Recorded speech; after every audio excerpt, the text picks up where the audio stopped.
I'm increasingly concerned as I listen to this debate that people have started to create their own facts, and that's never useful in a debate.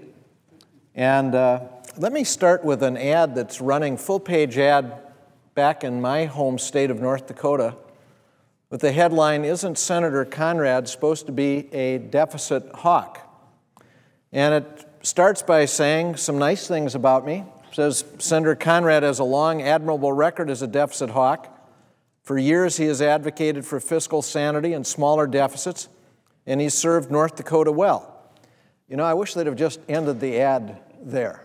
That would have been a very good ad.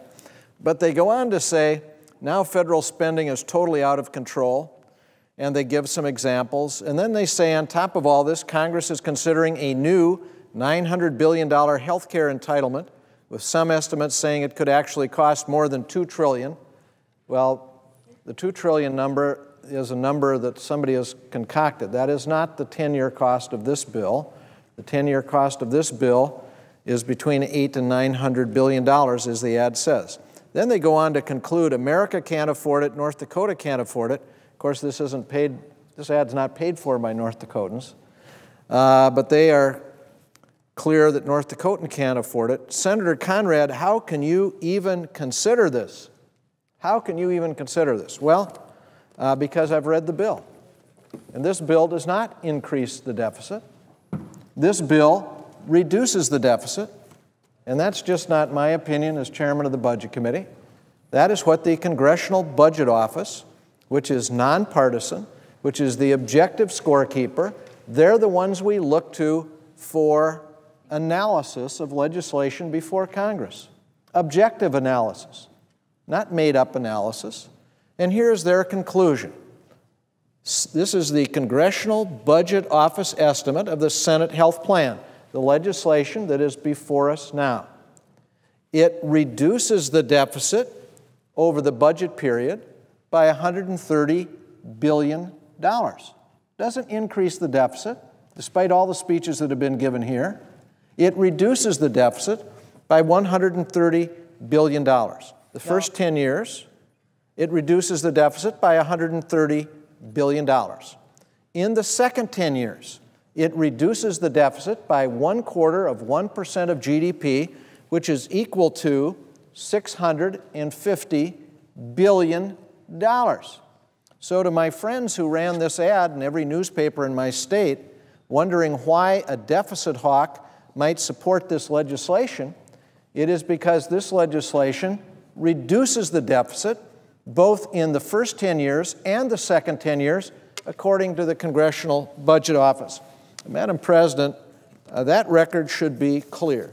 Now, do we have a problem long-term? Absolutely we do.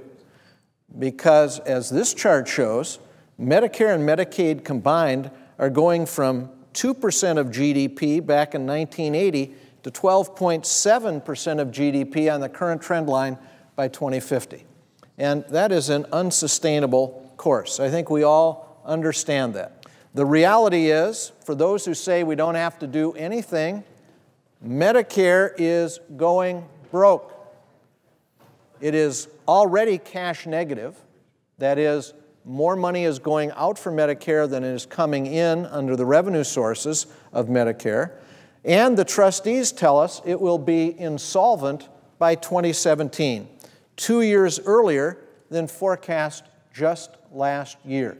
So those who say you don't have to do anything, just steady as she goes, status quo is fine, are detached from any financial reality.